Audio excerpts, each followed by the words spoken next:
원장님, 제가 너무 마른 편인데 신부볼 제거하고 볼이 너무 패였거든요. 적당히 그냥 빼준다 해도 너무 패였는데 혹시 옆볼 쪽 보형물도 가능한가요? 앞광대 보형물 하면서.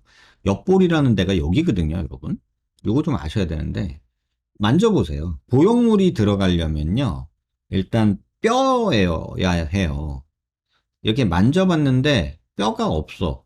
그러면 여기가 지금 심부볼 있는 데예요. 근데 여기를 보형물을 넣을 수는 없죠. 지금 여기 눌러보면은 어금니, 이빨, 잇몸 만져질 거예요. 그래서 여기는 보형물이 들어갈 수 있는 위치가 아니에요. 이런 데는 넣을 수가 있죠. 뼈가 있으니까. 근데 여기를 눌러보세요. 그럼 어금니가 만져질 거예요. 그래서 요런 데는 보형물로 넣을 수 없고, 유일하게 여기다 할 수 있는 거는 지방이식이나 뭐 필러 또는 진피 이식 같은 거를 조금 해볼 수는 있어요. 그래서 요런 거는 연부 조직은 연부 조직으로 해결하고 뼈는 뼈로 해결하자. 그게 기본적인 원칙이라는 거를 꼭 이해하셨으면 좋겠고요. 선생님, 저는 가벼운 마음으로 윤곽이란 게 어떤 걸까 하고 살펴보다 우연히 선생님 영상도 보고 이렇게 블로그도 들어와 예전 글도 보게 되었네요. 내 환자가 원하는 최대한의 미용과 선생님께서 의사로서 지켜줄 수 있는 부분까지 생각해 주시는 게 그래서까지 보여서 읽다가 순간 제가 울컥거렸네요. 제 직업이 의사는 아니지만 사람들을 마주하는 일을 오래 하다 보니 분명 저는 제가 해줄 수 있는 최선의 서비스를 제공해도 그저 본인의 기분이 안 좋거나 결과물이 본인이 원하는 것과 다르다고 하니까요.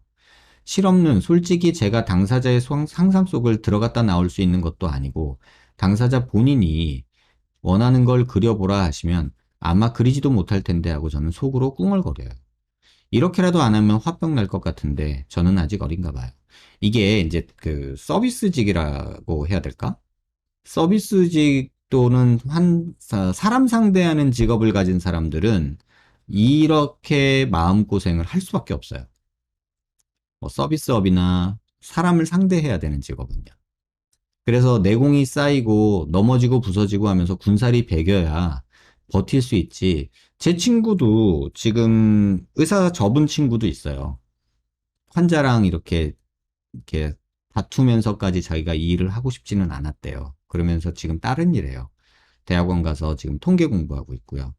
그런 친구도 있고 캐나다로 아예 그냥 이민 가버린 친구도 있어요. 캐나다 가서도 의사 안 해요. 그런 친구도 있고요. 어떤 친구는 사진작가로 전업했어요. 그런 친구도 있고요. 어떤 선배님은 의사 안 하고 픽사 들어가서 지금 애니메이터 하고 계시는 분도 계세요. 그러니까 환자를 대하는 이 사람 대하는 거에 진절머리를 느껴버리시는 거예요. 근데 어쩔 수 없어요. 느껴야 되고 군살이 배겨야 되고 적당히 삼켜서 내가 소화할 수 있게 훈련해야 돼요. 이것도 어떻게 보면 트레이닝인 것 같아요. 어쩌다가 이런 소리까지 했는데 선생님께서 가지는 직업에 대한 애정과 오랜 시간 동안 이 일을 하면서 사람들한테 받은 상처가 보이는 것 같아서 더욱 울컥한 것 같네요. 맞아요. 사람들한테 상처 많이 받는 것도 맞아요. 그래도 선생님께서 지금까지 좋은 분들이 많이 계셨기 때문에 이 일을 하시는 게 힘이 나시는 거겠죠. 이 말도 맞아요. 의사생활이라는 거는 온탕, 냉탕의 연속인 것 같아요. 온탕 갔다, 냉탕 갔다, 계속 왔다 갔다 하는 것 같아요. 뭐 10명이 마음 아프게 하고 속상하게 하더라도 어느 날 어떤 환자가 와서 되게 따뜻한 말 해줄 때 너무 기분이 좋고 고맙고 그래도 내가 이래서 의사 하는구나 이런 생각이 들기도 해요. 근데 또 어떤 날은 아, 자기의 내적인 갈등을 왜 나한테 와서 이렇게 화풀이 하지? 막 이런 그런 경우도 느껴져요. 그런데 그냥 가운 벗고 한 번 붙어? 막 이런 생각 들 때도 있어요. 진짜 그런 경우도 있으니까. 아무튼 건강 잘 챙기시고 앞으로 선생님 마음 생각하는 사람 좋은 기억에 남을 사람 많이 생기실 거예요. 늘 건강하세요. 감사합니다. 이렇게 글 써주셨어요. 21일 비대면 내원 환자셨대요. 안녕하십니까. 먼저 고생하시면서 올려놓은 많은 영상 보면서 정보를 얻을 수 있도록 항상 고생해주시는 부분 먼저 감사드립니다. 며칠 전에 비대면 상담 신청해서 사진 찍고 CT 찍고 질문사항은 카톡으로 남겨놓은 상태입니다. 질문사항에도 기재했는데 저는 일생을 넙대대하다, 키는 작은데 머리가 많이 크다 등등 이제 거의 30년 살면서 신경 쓰이도록 들으면서 자랐고 속으로는 내심 분명 한계는 존재하겠지만 수술이라는 방법이 존재하는데 내 두상에서는 허락하는 한 최대한 갸름하게 살아보고 싶다라는 생각을 지금은 하고 있습니다. 그래서 원장님뿐만 아니라 흔히들 말하는 개턱에 가까운 약간은 수술한 티가 나는 정도까지 갸름하게 정도는 돼보고 싶다입니다. 어쨌든 성형이라는 것에는 분명히 플러스 마이너스가 존재하는 것이고 마이너스 생각되면 그때 수술을 결심하는 거니까요. 현재 저에게는 플러스, 가림해지는 것과 마이너스, 피부 처짐보다는 크다고 생각합니다. 그래도 어느 정도까지는 적정선을 정해놓을 예정이긴 합니다. 이 부분에 관해서 질문사항의 기재가 구체적으로 부족했던 것 같습니다. 첫 수술 시에도 이러한 이유로 귀밑각 부분을 많이 남기지 말아달라고 수술 원장님께 말씀드렸고요. 제 자신이 생각해도 성형을 하고 요즘 추세인 자연스러움보다는 살짝 티 나더라도 갸름해 보이는 것을 선호하는 부분이 엄청 흔한 남자 케이스는 아닐 거라 생각해서 이렇게 블로그에도 글을 남기게 됩니다. 영상 만들어 주시는데 참고 부탁드립니다. 일단 평생 살아오면서 너무 컴플렉스했던 부분이라 일단 적정선까지 해보고 그때 후회하게 되면 다시 재건하겠습니다. 또한 위와 별개의 얘기로 최근에 타병원의 노골적인 저격성 발언을 저도 블로그와 영상을 통해서 보다 보니 한 가지 의문이 들더라고요. 객관적인 증거를 증명할 수단과 방법이 있고 그것은 CT 사진이 될 것인데 10mm 이상까지도 전진을 많이 하신다고 하시니 그 케이스 중 몇 개만 올리시면 이 논쟁이 종결되지 않을까라는 생각을 개인적으로 하게 됩니다. 그 이상은 저도 모르니까요. 제가 바라는 게 그거예요. 그냥 보여주면 될 걸 뭐 하려고 말해요. 저 역시 그 병원 상담을 다녀왔고 지금도 의문인 게 일단 상담 시에는 CT 촬영을 하지 않습니다. 그래서 제가 원장님 혹시 CT는 따로 안 찍나요? 라고 여쭤보면 타인이 나의 뼈를 보는 것은 아니니까 첫 상담에 굳이 CT를 찍지 않는다고 말씀하시는데 미심쩍기는 하지만 타인이 나를 볼 때 뼈를 보는 건 아닌 게 맞는 말이니까요. 이런 말이 좀 저는 얼굴을 분석한다면서 CT를 안 본다. 저는 그거를 정말 음, 좀 부족한 판단이라고 생각을 해요. 이 얘기 제가 말씀 많이 드렸잖아요. 택시 운전 내가 20년 했는데 내비가 무슨 필요야? 이런 얘기 할 수 있잖아요. 그죠? 내가 택시 운전 20년 했어. 서울 시내가 다 내 손바닥이야. 그런데 내비가 따위가 뭔 필요야? 이렇게 말할 수 있죠? 그런데 중요한 걸 놓치고 계시는 거예요.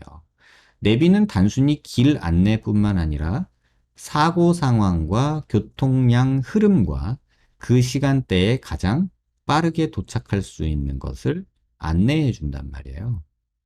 CT가 저는 수술하는 의사한테 그런 역할을 해준다고 봐요. 내비게이션 없이 운전하는 사람, 요새 택시기사분들 중에 내비게이션 안 쓰시는 분 보신 적 있으세요? 내비 안 쓰는 분들 아예 없다고 보시면 돼요.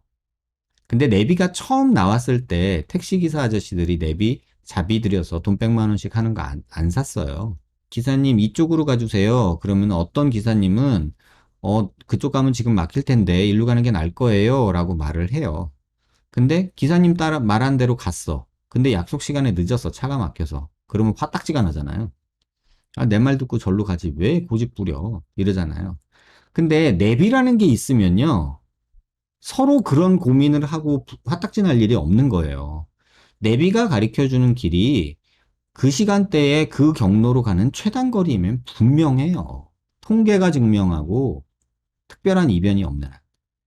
그러면 그 사람의 경험과 겉에서 보는 뭐 언뜻 보는 모습으로 판단하는 것보다는 CT라는 좋은 걸 가지고 우리가 판단하는 게 훨씬 맞지 않겠나. 저는 그렇게 생각해요. CT 필요 없다라고 말하시는 분들 꽤 있어요. 근데 그분들은 CT를 가지고 놀 줄 몰라서 그렇다고 저는 생각을 해요. CT가 보여줄 수 있는 정보가 얼마나 많은데요. 사진 찍어서 보는 것보다 훨씬 많은 정보를 객관적인 수치로 분석할 수 있는 게 CT예요. 근데 CT를 안 보고서 본인이 봤을 때, 딱 보니까 턱이 짧네. 뭐 이런 얘기. 딱 보니까 뭐 피부가 두껍네. 이런 얘기. 몇 밀인데. 너 교근이 발달했구나. 몇 밀인데. 평균은 몇 밀이고 지금 환자는 몇 밀인데. 이런 얘기를 수치적으로 환자한테 전달해 줄 수 있는 게 저는 더 중요하다고 봐요. 무조건 내원해 보라고 합니다. 허위 딜러도 무조건 방문하라고 하잖아요. 뭐 그냥 영업이라고 저는 생각을 해요. 저는 원장님께 항상 감사한 정보를 얻는 환자 입장에서 혹시라도 스트레스 받으실까 봐 이런 걸 남깁니다. 저처럼 채팅창에 표현은 안 하지만 구독, 좋아요만 누르고 영상 보는 시청자도 있습니다. 감사합니다. 건강을 또 바래 주시고요. 그래서 여러분들한테 이런 말씀 드릴게요. 이분 글을 보면서 좀 마음 아팠던 게 뭐냐면 이거예요. 그때 후회가 되면 다시 재건하겠습니다. 이 말이 너무 그냥 가슴을 후벼 파요. 제가 이런 얘기 좀 하기 좀 민망할 수도 있는데 여러분 이렇게 한번 생각해 보세요. 제가 환자분들 상담하면서 가끔 이런 말을 하거든요. 선생님, 저 이렇게 하고 싶어요. 이렇게 하고 싶어요. 이러면은 제가, 지금 환자분은 이래서 안 되고, 이래서 저러니까 안 되고, 막 이런 얘기를 제가 한단 말이에요. 그래도 어디 가면 된다던데 왜 선생님은 안 된대요? 저 그냥 그렇게 해주시면 안 돼요? 뭐 이렇게 얘기하는 사람들이 있어요, 실제로. 그러면서 계속 얘기를 하면 제가 환자들한테 이런 얘기를 가끔 해요. 자주는 아니지만 가끔 해요, 진짜. 한 달에 몇 번은 해요. 그 말이 뭐냐면, 자, 입장 바꿔놓고 한번 생각해봐. 환자분한테 수술시키면 나는 돈 벌어요. 근데 수술하지 말라고 하면 나는 입만 아프고 거품 물고 기운 빠져요. 근데 입장 바꿔놔봐. 내가 왜 하지 말라고 그럴까? 이렇게 얘기를 하거든요. 반대로 얘기할게요. 다른 병원 가서 확확 잘라오고 막 10mm, 20mm 막 전진해놨다고 해서 뼈 막 아사리 내놓고 막 함몰 생기고 막 구축 생기고 뼈 빵꾸 나 있고 그러면요. 저는 고마워요. 왜? 내가 재건해줄 환자가 늘어나잖아요. 돈 벌잖아요. 얼마나 좋아요. 근데 이런 말들, 이거 제가 막 좋아해야 되잖아요. 그때 후회하게 되면 다시 재건하겠습니다. 그래, 네가 많이 잘랐으니까 내가 확 잘라줄게. 그래 놓고, 아유, 안 되겠다. 그러면, 그래, 그럼 다시 재건해줄게. 야, 이게 돈 버는 데는 최고죠. 그죠? 얼마나 좋아. 근데 제가 이 말을 보고서 기쁜 느낌이 안 들고, 아이고, 이걸 어떡하나. 그 얘기 조금만 드릴게요.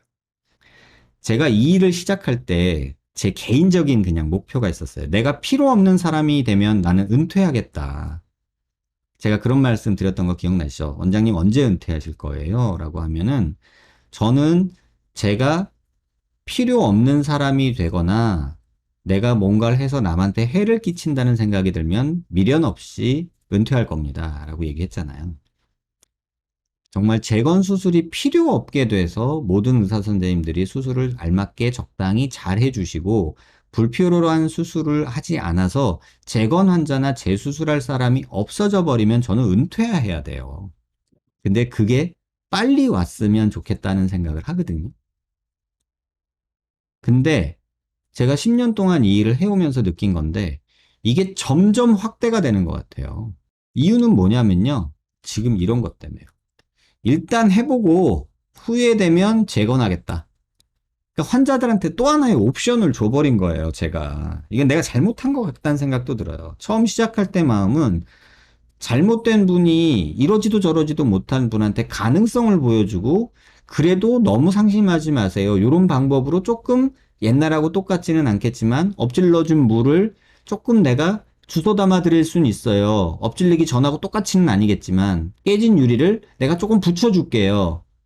하지만 어쨌든 깨진 유리 자국은 나겠죠. 새 유리랑은 다르겠죠. 하지만 깨져서 바스라진 거를 컵 모양으로 만들어 줄게요. 라고 시작한 일인데 이러다 보니까 후회하게 되면 다시 재건하겠습니다. 라는 말이 나오는 거예요. 이런 글을 보면은 잠재적인 고객이 생겼구나 라면서 기뻐해야지 되는데 저는 이런 말 들으면 한숨이 푹 나와요. 한 번에 끝내세요. 수술은 여러 번 할 일이 절대 아니고 한번 해볼까? 이런 마음이 제일 위험한 것 같아요.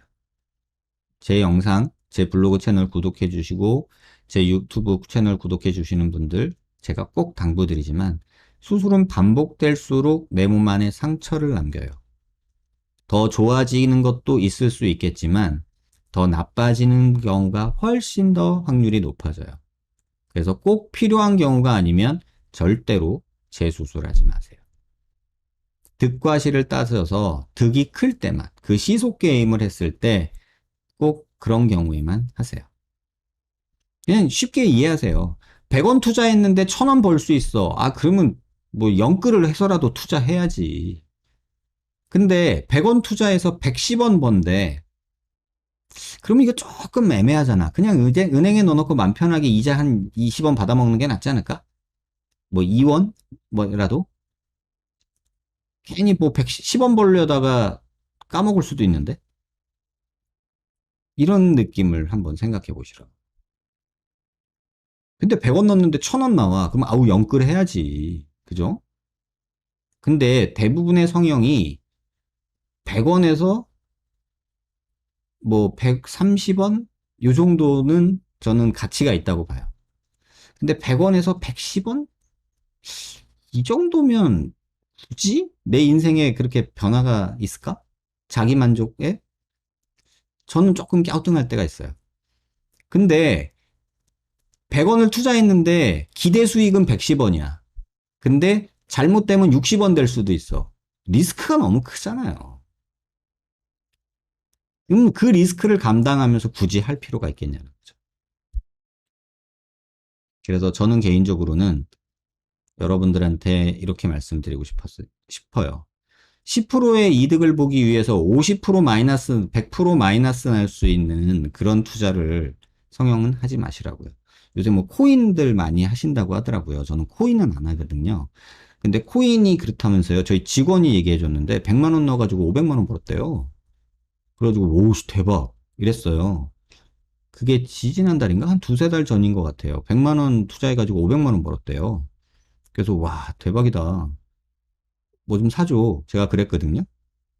근데 그 친구가 얼마 전에 어떠냐 그랬더니 아 그 500만 원 번 거 지금 100만 원 남았어요. 이러는 거예요.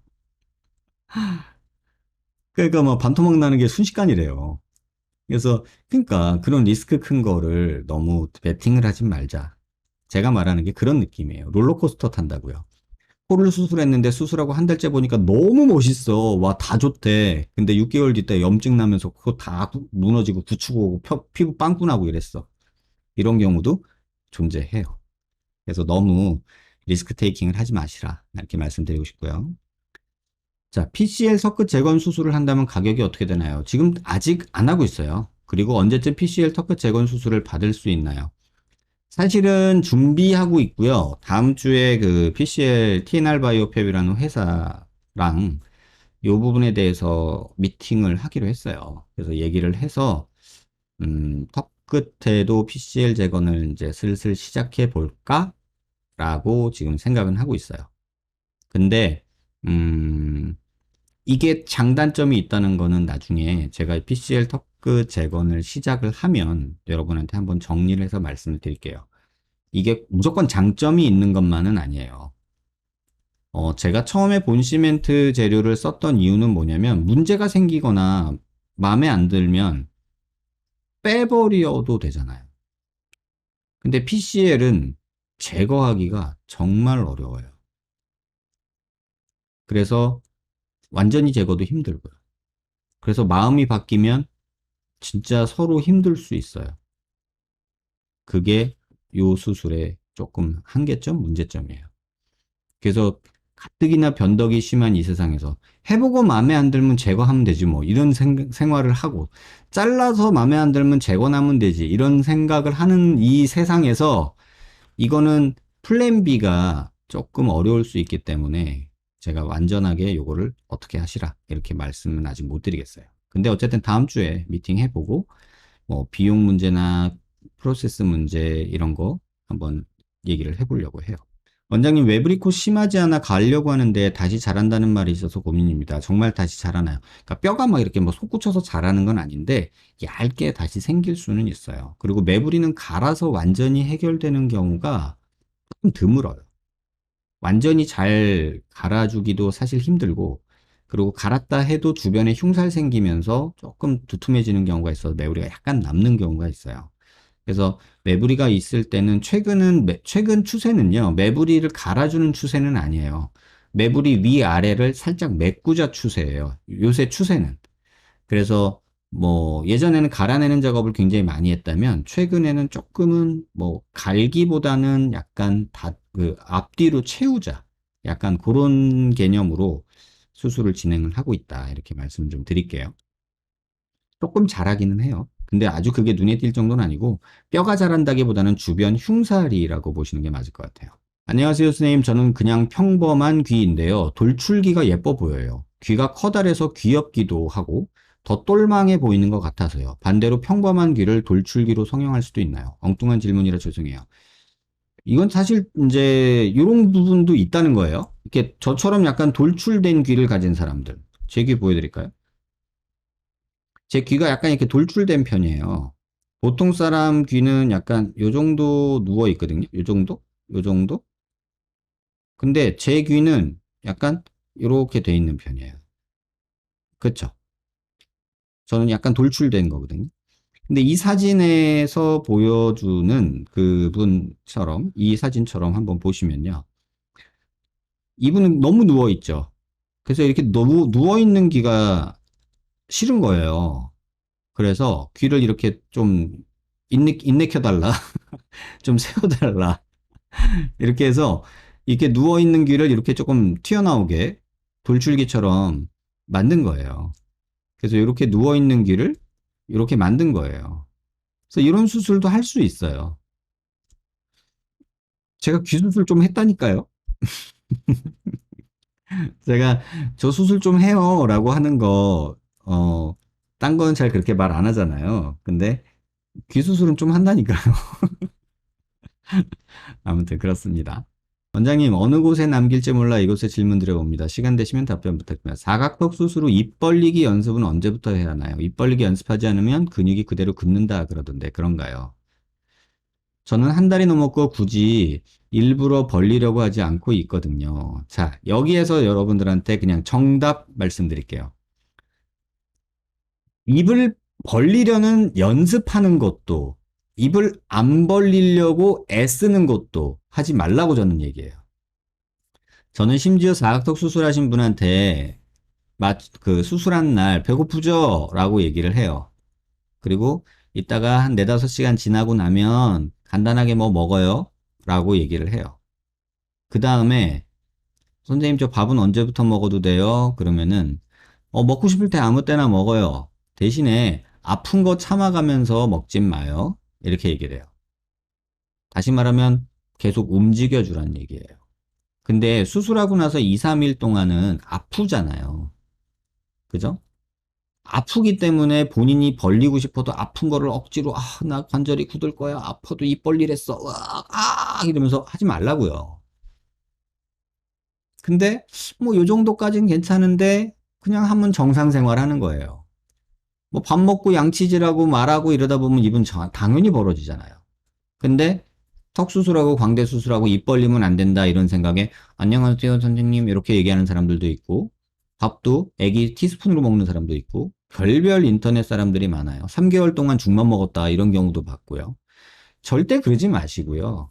정상적인 생활을 하시되 일부러 벌리려고도 하지 말고 일부러 안 벌리려고 하지도 말란 얘기예요. 아픈 거 참아가면서 벌리지도 말고 불편한 거 참아가면서 다물고 있지도 말란 뜻이에요. 그냥 편하게 지내란 뜻이에요. 그게 정답인 것 같아요. 선생님께 노블캣 앞광대 수술을 받았는데요. 뒷광대 수술하고 싶은데 이 경우에도 보형물을 드러내야 되나요? 아니요, 상관없어요. 앞광대랑 노블캣은 여기고요. 뒷광대는 여기거든요. 여기는 전혀 상관없이 여기만 따로 진행할 수 있어요. 그래서 전혀 신경 안 쓰시고 수술 계획하셔도 됩니다. 원장님, 저 최고 찬우인데요. 궁금한 게 있어요. 얼굴 지방은 구획이 나눠져 있어서 아래 지방을 뺀다고 위에 지방이 내려오는 건 아니라고 하셨잖아요. 근데 만약에 지방 이식을 하면 이식된 지방은 원래 있는 지방이랑 다르게 구획이 나눠져 있지 않으니 더 빨리 처지나요? 이것도 그렇지는 않아요. 지방 알갱이가 본드처럼 주변에 들러붙어요. 이게 우리 그 찍찍이 있죠. 벨크로 공 옛날에 이렇게 던지면 뽀송뽀송하게 생긴 공을 딱 던지면 벨크로에 딱 달라붙는 거, 이거 캐치볼 하던 거, 이거 기억나시나요? 우리 저 어렸을 때는 그거 갖고 놀았었는데, 야구공 살 돈이 없는 사람은 캐치볼 하려고 이 찍찍이에다가 벨크로에다 공 이렇게 칙 던지면 붙는 거. 이거 알죠? 이게 글러브처럼 생긴 여기 장갑에 이게 막 그 벨크로가 있어가지고 이 공을 던지면은 여기 공이 탁 달라붙는 거. 이런 것처럼 지방을 넣으면 지방도 주변하고 이렇게 달라붙어요. 그러니까 이게 뭐 발 달려서 흐르거나 이러진 않아요. 필러는 좀 달라요. 근데 지방은 주변에 들러붙어요. 그러니까는 이런 거 걱정하지 않으셔도 되고요. 심부볼 위치에 이식하는 거 괜찮아요. 저 같은 경우 빼고 다시 집어넣는 거라 이런 거 걱정하지 말고 너무 과하지 않게 정확한 위치에만 넣으면 괜찮은 것 같아요. 노화랑도 크게 상관이 없어요. 물론 귀걸이 단다고 귀처지는 건 아니다 이 말씀도 기억하고 있어요. 제가 옛날에 그런 말 하죠. 귀걸이 단다고 귀처지냐 이런 말 한 적이 있는데 맞아요. 미세하게라도 차이 나는 부분을 알고 싶어요, 원장님. 쉽게 얘기하면요. 아까 얘기했잖아요. 너무 과하게 넣으면 무게에 의해서 늘어지는 느낌이 있죠. 이런 무게에 의해서 늘어지는 느낌이 있죠. 그런 느낌이 있을 수 있고. 그 다음에, 이렇게 뭉치는 느낌이 또 있을 수 있어요. 그래서 지방이랑 워낙에 있던 신부볼이랑 조금 다른 느낌일 수는 있을 것 같아요. 선생님 빠른 시일 내에 찾아뵈러 갈 것 같아 여기에 댓글 남겨요. 이노핏으로 코 수술할 때 보형물 위쪽 갈매기 부분이 양산형 보형보다 넓게 나오는데 삽입 과정에서 눈과 연결된 신경이나 눈물샘처럼 튀어나온 부분에 막히거나 건드려서 문제가 되는 경우가 있을까요? 골막 밑으로 잘 삽입될지 걱정입니다. 이런 거 전혀 걱정하지 마세요. 눈물샘 거기까지 가지도 않고요. 그 주변에 신경이래 봤자는 스프리어 트로클리어 너브라고 있는데 그것까지는 안 가요. 너무 걱정 안 하셔도 되고요. 제가 코끝이 처진 화살코를 가지고 있는데 보형물을 삽입하면 피부가 당겨지면서 코끝 각도도 조금 올라갈 수 있나요? 당연히 올라가죠. 물론 코끝에 연고를 안 넣겠다는 건 아닙니다만 코끝 올라가요. 보형물을 삽입해서 올라가는 건 아니고요. 연골 작업을 해야 올라가요. 마지막으로 화살코를 가진 사람은 코끝이 당겨지는 구축 확률이 적다라는 소리가 있는데 카더라인가요? 구축은 위로 가는 방향이잖아요. 위로. 이걸 이해를 하셔야 되는데 옆에서 볼 때 구축은 이쪽 방향 머리라고 해서 이제 영어로 표현할 땐 세팔릭 로테이션이라는 표현을 써요. 그러니까 세팔릭이라는 게 머리 위란 뜻이거든요. 머리 쪽 방향이라는 뜻이에요. 그래서 세팔릭 로테이션이라는 단어를 쓰는 게 구축이에요. 근데 화살코는 이게 밑으로 내려오는 거예요. 이거는 코달 저희가 용어를 쓸 때는 끝 쪽으로 간다는 해서 코달 쪽으로 하거든요. 코달 로테이션이라고 해요. 그래서 이런 식으로 되는 거기 때문에 화살코가 구축이 덜 오는 거는 맞겠죠. 근데 그게 막 절대적인 그런 거는 아닐 것 같아요. 턱 전체에 걸쳐서 보형물을 넣는다면 플라스티스마는 전체적으로 뼈와 박리가 일어나는 건가요? 우리가 사각턱 돌려깎기나 티절골 한다 그러면요. 여기 있는 근육이나 뭐 골막 이런 것들은요. 무조건 뼈랑 다 분리돼요. 이거는 분리가 안 될 수가 없어요. 멘탈리스 밑에 골막 밑에 플라티스마 다 박리가 돼요. 그 다음에 저 같은 경우는 다이가스트릭까지 무턱인 경우에는 분리를 해요. 근데 다이가스트릭은 보통 잘 분리를 안 하는데 저는 무턱 보형물 크게 들어갈 때는 다이가스트릭 머슬도 분리를 해요. 그리고 마세터 아래쪽 골막 밑에 뼈 사이에 보형물이 들어가는 거예요. 그래서 전체적으로 골막으로 다 이렇게 열어서 벌린다. 이렇게 이해하시면 될 것 같아요. 안녕하세요, 원장님. 광대를 재수술함과 또 45도 부분이 상방으로 딸려 올라감으로 인해 생기는 볼펜 이런 부분도 어찌 보면 뼈가 부족해서 생기는 부분이잖아요. 눈가 옆쪽도 한쪽 뼈의 볼륨이 부족해서 수술 후 한물처럼 보이고요. 맞고요. 이런 부분에 있어서도 영상에서 설명하는 수술 내용이 적용은 가능해요. 이런 식으로 수술을 적용하기도 해요. 그래서 추후에는 요 결과가 아주 뭐 나이스하고 완벽하게 나온다면 뭐 대부분의 수술을 이렇게 바꿔갈까라는 생각도 있어요. 근데 비용 문제도 있고, 또 이게 뼈가 생성되는 양이 사람마다 다르고, 그 다음에 이게 한번 수술해 놓고서는 마음에 들던 마음에 들지 않던 3, 4년 이상을 지켜봐야 되니까 조급함이 많거나 수술에 대한 확신이 없는 분한테 권하기는 어렵다는 그런 단점이 있어요. 그리고 설사 마음에 안 들면 떼어내야 되는데 다 떼어내는 것도 쉽지 않다. 이렇게 보시면 될 것 같아요. 수술은 가능은 하죠. 원장님, 그럼 노블캣 수술하게 되면 디프레서 septi 나지머슬이라고 하는데요. 그거를 끊고 보형물을 넣는 건가요? 네, 끊고 넣어요. 그래야지 이 비순각의 부분이 튀어나올 수가 있어요. 선생님께 비대면 상담 받았던 사람인데요. 샌드위치 절골 후 턱끝 전진을 권해주셨습니다. 저도 이런 수술 하거든요. 궁금한 게 있어서 댓글 남겨봅니다. 턱 수술하면 입술이 어느 정도 떨어진다고 들었는데요. 혹시 샌드위치 절골 후 전진술에도 떨어지고 아랫입술도 얇아지나요?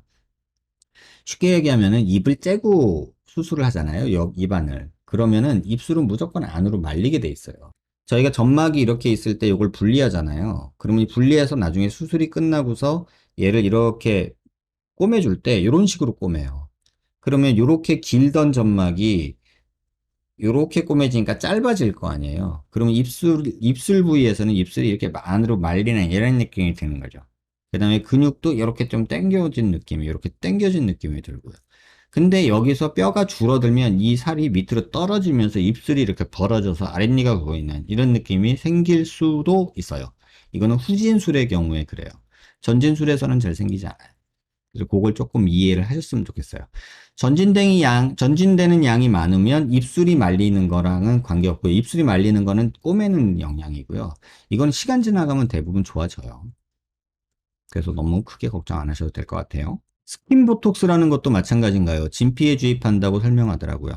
얘도 마찬가지로 뭐 3개월에 한 번씩 이거 맞는 분도 있잖아요. 저 반대고요. 스킨보톡스 맞으시는 분들은요. 제발 1년에 2번만 맞으세요. 이거 뭐 3개월에 맞으면 항체 생기고 좋지 않아요. 얘도 마찬가지예요. 국산 보톡스랑 독일제 제오민 보톡스랑 제오민이 내성이 덜 생긴다고 하는데 사실인가요?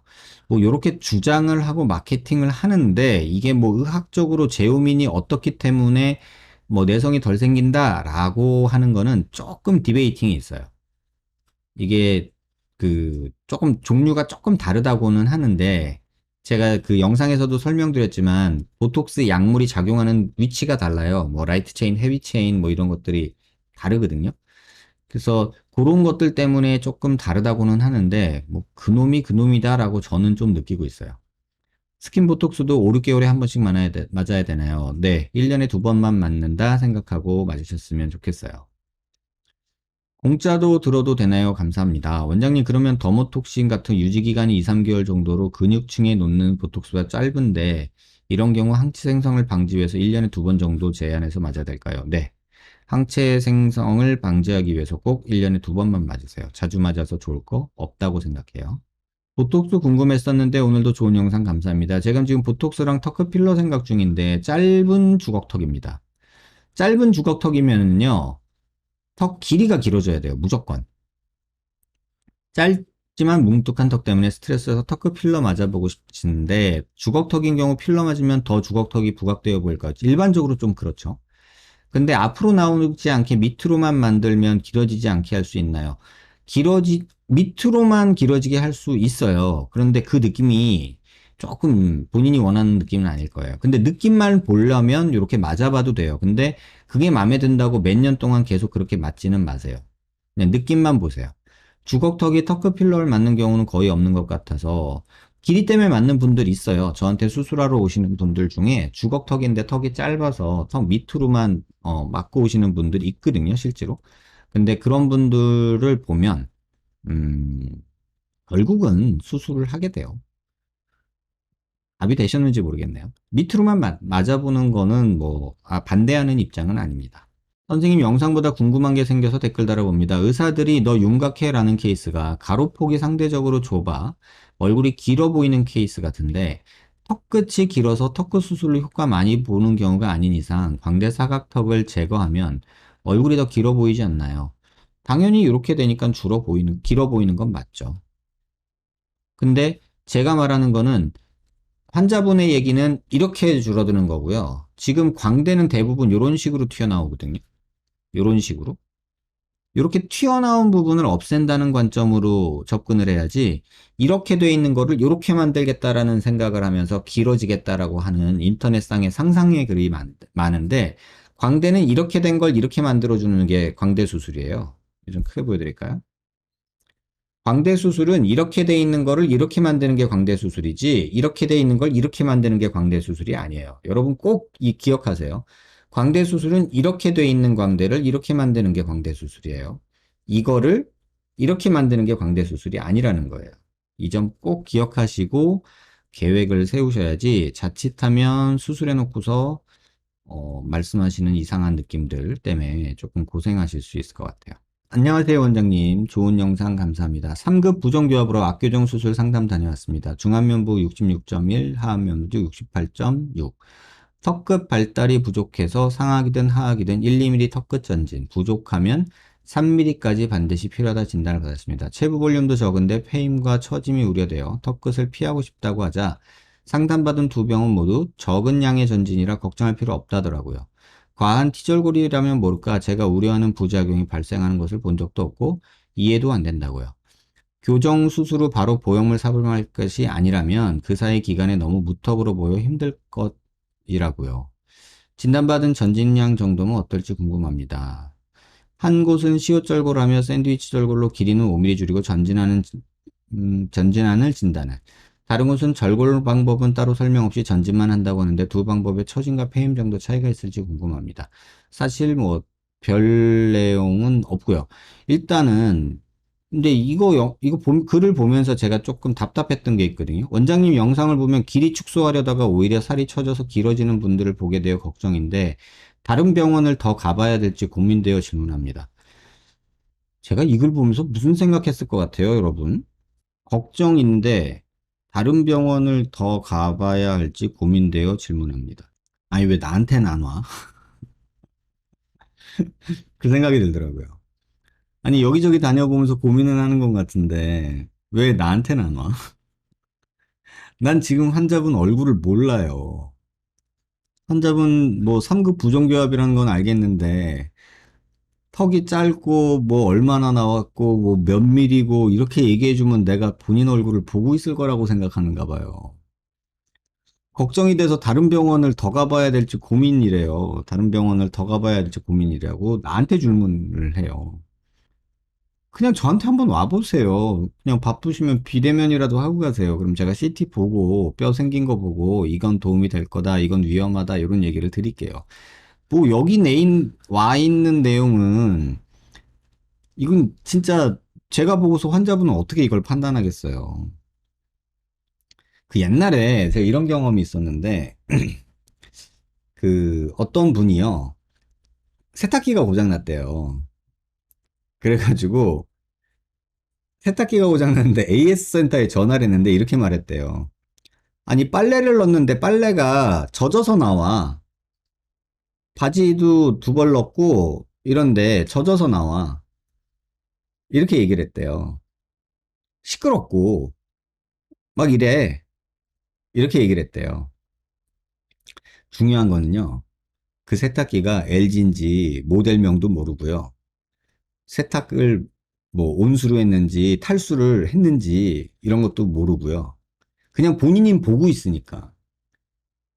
근데 AS 센터 직원은 모델명을 가르쳐 줘야 되고 지금 젖어서 나오는 게 어떤지, 뭐 세탁 모드는 뭘로 했는지, 뭐 이런 거 다 알아야 되잖아요. 일단 기본적으로 지금 사용하시는 모델이 뭐예요? LG 거예요? 삼성 거예요? 이것도 몰라요. 삼성 세탁기 쓰고 있는데 LG 서비스 센터 전화 걸어가지고 세탁기가 젖어서 나와. 바지 두 개 넣었는데 바지가 안 짜졌고 빨래도 안 된 것 같아. 때가 그대로야. 이러면 무슨 말부터 할까요? 고객님 모델명이 뭐죠? 이렇게 얘기를 하겠죠. 이게 첫 번째 질문이어야 된다고요. 근데 본인은 보고 있으니까 어느 건지 알지만 전화 받는 상대방이 모르잖아요. 그럼 상대방한테 알려줘야 되잖아요. 그럼 가장 기본 되는 게 모델명, 연식, 세탁 모드 뭐 했냐, 뭐 이런 것들 알아야 되잖아요. 근데 그런 게 전혀 없어요. 아, 옆집 아저씨가 왔다 갔는데 세탁기가 모터가 고장난 것 같대. 이거 모터 고장난 거 맞아? 이러고 에이스 센터에 전화를 해서 물어보면 그 사람이 뭐라고 답해 줄 수 있을까요? 아, 이 옆집 김영감이 이거 잘한단 말이야. 세탁기. 전에도 한번 고쳐줬어. 이런 얘기 하면서. 아랫집 박영감한테 물어봐야 되나? 이렇게 얘기하는 거나 별반 다르지 않다는 거예요. 저한테 한번 비대면 상담이라도 오셔서 CT 한번 보고 그리고 제가 좀 정확한 얘기 드릴 수 있으면 좋겠어요. 지금 얘기만 봐서는 제가 섣불리 말하는 게 환자분한테 도움 주는 게 아니라 오히려 환자분한테 혼동을 드릴 것 같아서 조금 우려되는 면이 있어서 이렇게 답변 드릴게요. 흡수가 된다면 얼마나 흡수되나요? 그리고 어느 시점에 흡수가 멈추기는 하나요? 그러니까 진피를 넣으면요, 흡수가 돼요. 진피는 개인적인 의견을 물으면 흡수라는 표현보다는 짜부라된다라는 표현을 저는 조금 더 좋아해요. 왜냐하면 여러분 스폰지 아시죠? 스폰지. 약간 진피, 그 사체 진피, 인공 진피, 에이셀룰라 더말 매트릭스라고 해서 ADM이라고 의사들끼리는 표현을 해요. 그러니까 탈세포화된 진피라고 얘기를 하거든요. 근데 문제는 이게 구조를 보면요, 약간 우리가 쓰는 스폰지 비슷해요. 근데 스폰지는 압력이 가해지면 이렇게 짜부라들죠. 약간 이렇게 짜부라들잖아요. 진피도 그래요. 마른 상태로 올 땐 납작하거든요. 근데 물에 불려서 수화라는 걸 시키는데 그러면 이렇게 부풀어 올라요. 근데 이렇게 눌러보면은 납작해져요. 그러니까 자기가 볼륨을 유지하려면 압력이 없어야 돼요. 얘가 힘을 받지 않아야 돼요. 그래서 압력을 많이 받는 부위에는 넣어봤자 짜부러들어서 효과가 없고 없어지는 것 같은 느낌이에요. 그래서 흡수율은 부위마다 달라요. 압력을 많이 받는 부위는 흡수가 많고 압력이 거의 없는 부위는 흡수가 많지가 않아요. 근데 통계적으로 보통 보면은 한 60% 정도 남는다고 보고 그 기간은 3개월에서 6개월 정도까지 지나면 흡수가 끝난다고 봐요. 그래서 6개월 지나면 흡수가 멈췄다라고 보고 그 남는 볼륨은 계속 유지된다. 이렇게 보는 게 맞을 것 같아요.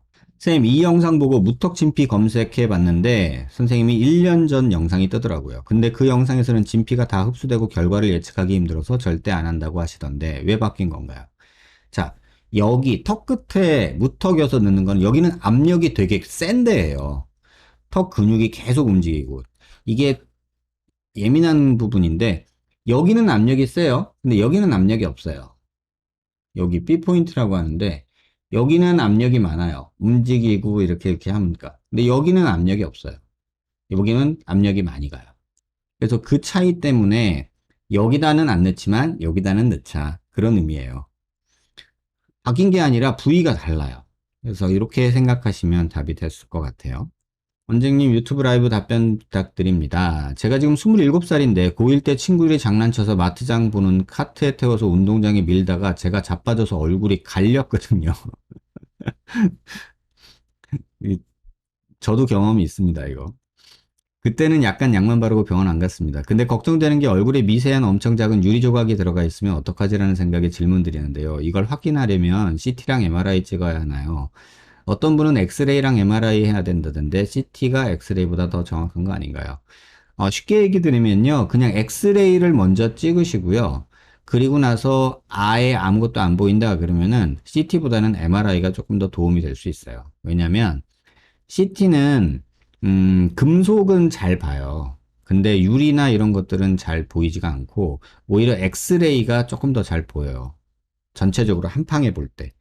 근데 MRI는 살과 살 아닌 거를 구분하기에는 MRI가 더 좋아요. 그래서 MRI가 더 도움이 될 것 같아요. 그리고 사실은 저렇게 다치면 응급실 가면은 의사들은 뭘 하냐면요. 그 청소 소리나 칫솔 있죠. 칫솔로 상처 부위를 다 긁어요. 피가 나더라도. 왜냐면 뭐 보통 아스팔트 길에서 넘어가면 아스팔트 쪼가리가 들어가서 점이 돼서 타투가 되는 경우가 있고요. 모래바닥이면 모래가 박히는 경우가 있고요. 유리가 깨지면 유리알이 박히는 경우가 있어요. 그래서 칫솔로 다 헤집어서 빼요. 그리고 엑스레이 찍어서 확인하죠. 근데 그때 그냥 연고만 바르고 말아서 걱정되는 것 같은데 그냥 엑스레이 찍어보고 그 다음에 그래도 뭐가 있는 것 같은데 안 보인다 그러면은 그때 MRI 찍는 게 맞지 않을까 이런 생각이 드네요. 원장님 질문이 있습니다. 광대랑 사각턱 수술하고 난 직후에 수면 마취가 덜 깬 상태에서 얼굴이 빵빵 부어 있고 조직이 수술에서 손상되었을 텐데 광대랑 사각턱 수술 직후에 수면 마취가 덜 깬 상태에서 광대나 팔자주름에 필러를 놓는 성형외과 선생이 있나요? 수술 전에 계획하고서 이렇게 넣는 경우 있을 수 있어요. 아무리 생각해도 이해가 잘 안 가서 질문드립니다. 누나가 자꾸 누나를 수술해준 담당 성형외과 선생이 아니라 수술 직후에 다른 선생이 와서 그러진 않았겠냐라고 해서 아무리 그래도 이해가 안 가서 누나가 자꾸 이상한 소리해서 정신 차리라고 말하고 싶네요. 이거 뭐, 그러니까 의사가 바꾼 게 아니냐, 이 얘기 하시는 것 같은데, 그냥 수술 전에 계획하고 수술 마지막에 그렇게 수술할 수도 있어요. 이상한 건 아닌 것 같아요. 그리고 뭐 이렇게 의사를 바꿔서 이렇게 하는 거는 오히려 더 안 좋을 것 같아요. 안녕하세요, 선생님. 코 PCR 재건 수술 자가누경골 채취에 대하여 몇 가지 질문이 있습니다. 네, 자가누경골 채취 시 5, 6, 7, 8번 중에 몇 번, 주로 6번 쓰고요. 이거는 여자분 같은 경우에는 유방 밑주름을 주로 써요. 남자분도 가능하면 그 부분을 쓰려고 하는데, 일단은 그쪽으로 생각을 많이 해요. 6번을 주로 쓰고요. 누경골 채취부 절개선 가슴 밑선과 겹치는 부분으로 여자분들을 하려고 해요. 근데 남자분들 같은 경우는 거기 말고 7번을 뗄 때도 조금 있어요. 7, 8번을 뗄 때도요. 그래서 이 경우는 조금 남녀가 갈리고요. 콧대와 코끝 전부 누경골 사용 시 피부 절개는 한 3, 4cm 정도 돼요. 흉터를 최소화하고 싶기는 한데 뭐 인큐베이션 하려고 넣는 거가 사이즈가 좀 있기 때문에 3, 4cm 정도는 필요해요. 그리고 3cm째나 4cm째나 흉터는 오히려 길게 짤수록 곱게 나서요. 왜냐하면 작은 곰령으로 빼려고 피부를 당기면 그 흉터가 오히려 볼록 튀어나오고 보기 싫어요. 그래서 적절한 절개창은 한 3, 4cm라고 저는 생각하고 있어요. 늑연골 채취는 연골의 일부분만 채취하여 늑연골의 원래 연결성을 유지하나요? 그렇게 하는 경우도 있고요. 잘라내고 인블록을 딱 뜯어낼 때도 있고요. 그것도 연골 두께에 따라 좀 달라요. 그리고 남는 연골은 그 사이에 넣어줘요. 늑연골 채취 시 수면 마취로 하면 만일의 경우 환자가 움직인다면 폐가 노출되어 기흉을 유발할 수도 있죠. 근데 제가 늑연골을 엄청 떼봤거든요. 제가 말씀드렸잖아요. 옛날에 저 은사님이 귀 수술했다고요. 그래서 막 손바닥만하게 요만큼 뺐었어요. 늑연골을. 그래가지고 뭐 기흉도 수없이 만들죠. 이렇게 큰 덩어리 막 빼다 보면 빵꾸 내면은 자네 또 빵꾸 냈어 이러면서 혼나거든요. 그러니까 안 빵꾸 내려고 뭐 보통 용을 쓴 게 아니죠. 잔소리 듣기 싫으니까. 그래서 뭐 기흉이 생길 수 있다는 것도 알아요. 근데 그러다 보면 또 빵꾸 나서 기흉 생기거든요. 그럼 기흉이 생기면 어떻게 처치하는 게 더 중요해요. 그거를 아는 선생님들이 의외로 적더라고요. 근데 저희는 맨날 그러고 살아서 일주일에 뭐 6개씩 늑연고를 떼댔는데 근 4년 동안 그러면 모를 수가 없잖아요. 그러는 동안에 또 기흉을 몇 명이나 만들었겠어요. 그러니까는 빵꾸를 내면 어떻게 처리하면 기흉 안 생기고 이렇게 봉합을 할 수 있다. 이거를 알고 있기 때문에 그거는 뭐 걱정할 필요는 없고 예방은 조심하는 거고요. 생기면 문제 안 생기게 해결할 수 있는 준비가 되어 있어야 된다고 저는 생각해요. 늑연골 채취한 뒤 피부 덮을 때 늑연골막은 꼼꼼히 묶어줘야 돼요. 그래야지 거기 안에서 연골이 조금 재생이 돼요. 그리고 통증하고 늑연골막 묶어주는 거는 크게 연관이 없어요. 근육통이 더 많아요. 늑연골 가려고 들어갈 때 그 세라투스 안테리어라고 해서 렉투스랑 그 근육들이 있거든요. 배 복근. 그래서 렉투스 머슬이나 이런 것들이 갈라져요. 근육이 찢어져요. 그래서 대부분 통증은 근육에서 오지 골막에서 오는 건 아니에요. PCL 보형물을 썰고 쪼갠 자가누경골을 패킹한 후 다시 가슴에 넣으면 원래 환자의 코 모양에 맞게 프린팅한 맞춤형 보형물의 모양이 중력이나 다른 원인으로 변형 안 와요. 그리고 변형이 설사 온다 하더라도 꺼낸 다음에 좀 더 다듬어요. 그러니까 그런 걱정하지 마시고요. PCL 코재건 수술하신 환자분 중에 와핑이라는 거는 넓은 판때기로 넣었을 때 생기는 거지. 이거는 차핑이라고 해서 그 크러쉬된 가루처럼 가루는 아니지만 많이 잘란 잘게 쪼갠 연골이기 때문에 와핑이 생기지 않아요. 답이 되셨나요? 그 판으로 넣을 때 길게 넣을 때 와핑이 생기는 거지 잘게 쪼갠 거에서는 와핑이 생기지 않아요. 이해하셨길 바라고요. 제가 현재 미국에 있어서 직접 방문이 어려워 선생님께 꼭 전달 부탁드립니다. 미국에서 맞춤형 관절로 수술받았고 현재 턱이 틀어진 상태입니다. 선생님 블로그에서 인공관절 나사를 다시 고정한 걸 보았는데 선생님께서 수술집도 가능한지 검토 부탁드립니다. 라고 미국에서 계신 분이 수술받고 통증이 있다라고 하면서 얘기를 주셨는데 전혀 저작 기능을 못하고 안면 비대칭도 있다고 하세요. 그래서 뭐 수술한 의사랑도 조금 관계가 조금 아닌 것 같고요. 한국 빨리 돌아가고 싶다고 얘기해 주셨는데 제가 도움드릴 수 있는 거는 일단 아닌 것 같아요. 왜냐하면 지금 여기 이제 인공관절이 이렇게 들어가 있는 거거든요. 여러분 이런 사진 잘 모르시겠지만. 근데 요거를 보시면 이해하실 거예요. 이렇게 티타늄으로 된 거를 이 템포럴 프로세스에 고정하고 그래노이드 포사에 이렇게 플라스틱으로 된 관절 소켓을 만들고 티타늄으로 된 이렇게 플레이트를 박아서 나사못을 이렇게 쫙쫙 박고 여기에 이제 이렇게 고정해 놓는 이런 방식의 수술을 할 수가 있거든요. 이걸 인공관절 수술을 턱관절에서 우리가 해요. 근데 지금 수술된 거 보면은 이런 식으로 돼 있는데 왠지 모르게 이쪽이 좀 떠 있는 것 같은 느낌은 들고요. 그래서 이쪽 미드라인도 지금 조금 안 맞는 느낌이 들기는 해요. 그 다음에 지금 수술된 후 모습 보면은 지금 이렇게 인공관절 들어있는 모습은 보이는데 인공관절 높이가 양쪽이 조금 차이가 나는 것도 좀 보이는 것 같아요. 그래서 수술 계획은 이런 식으로 돼서 여기 하악 과두를 아예 잘라내버리고 여기를 잘라내버리고 그 다음에 양압해서 얘를 돌려서 이렇게 밑으로 내린 다음에 인공관절을 넣어서 턱을 길게 만든 거죠. 그래서 짧던 턱이 길어졌기 때문에 입을 지금 못 벌리고 물리치료를 해야 되는 상황인 것 같기는 한데 지금 이 플랜 자체가 환자분이 편할 수 있는 플랜은 아니에요. 그래서 이는 조금 제가 판단하기보다는 환자분 직접 뵙고 이 CT 내용 그다음에 교합 내용 이런 것들을 종합적으로 봐야 되는데 이거는 제가 할 일은 아닌 것 같아요. 대학병원 쪽에서 하셔야지 이건 개업가에서 손을 댈 일은 아닌 것 같고요. 한국에 오시게 되면 음, 저한테 한번 들리세요. 그럼 제가 대학 교수님들 몇 분 소개를 시켜드릴게요. 그래서 그분 뵙고 한번 만나보시는 게 좋지 않을까 이렇게 생각이 듭니다.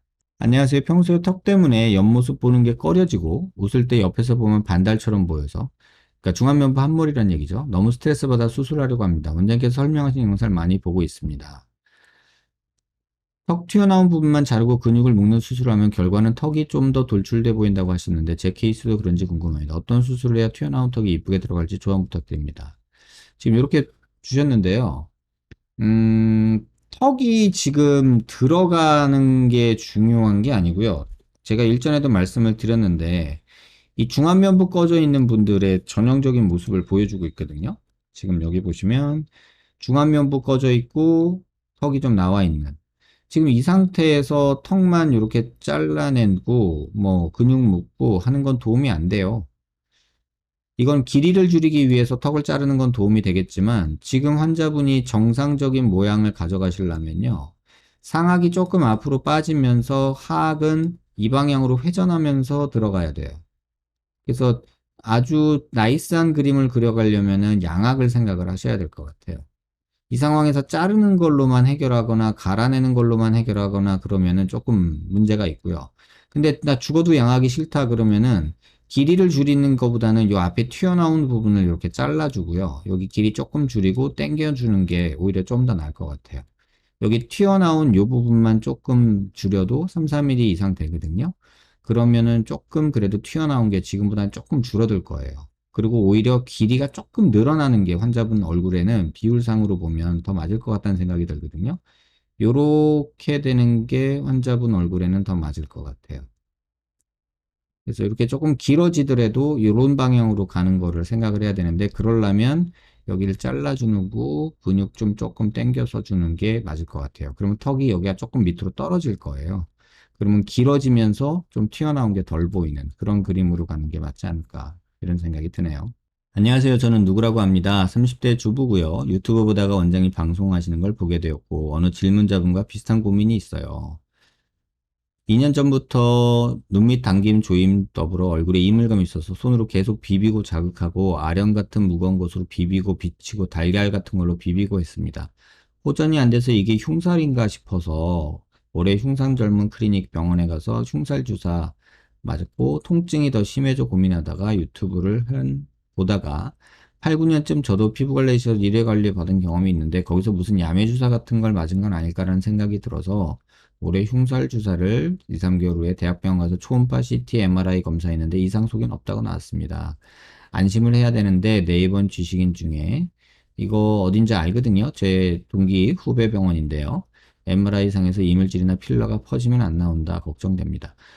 걱정하지 마세요. MRI, CT 초음파에서 안 나오는 거는 뭐 야매였다 해도 제거할 수도 없고 그것 때문에 통증이 유발될 수도 없고 8, 9년 전에 맞은 게 왜 이제 와서 그러겠어요.